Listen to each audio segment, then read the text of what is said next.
വമ്പുറ്റ ഹംസ റളിയല്ലാഹു ചാടിത്തമ്പിയ സിവരിമാറടാ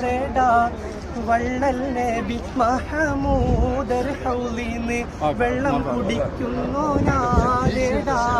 ബദർ യുദ്ധവേളയിൽ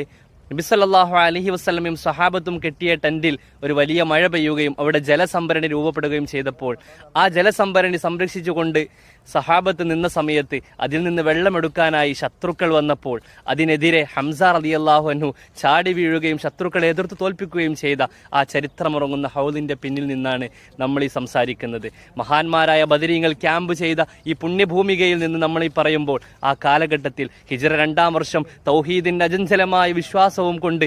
ശത്രുക്കളാവുന്ന 1500-ലേറെ വരുന്ന ശത്രുപടയെ തോൽപ്പിച്ച ബദറിന്റെ ചരിത്രമുറങ്ങുന്ന ഭൂമികയിൽ ആ ഹൗലാണ് എൻ്റെ പിന്നിൽ കാണുന്ന ഈ പ്രതീകാത്മകമായി ഇന്ന് അതിൻ്റെ ഭാഗത്ത് നിർമ്മിച്ച ഈ കെട്ടിൻ്റെ ഉള്ളിൽ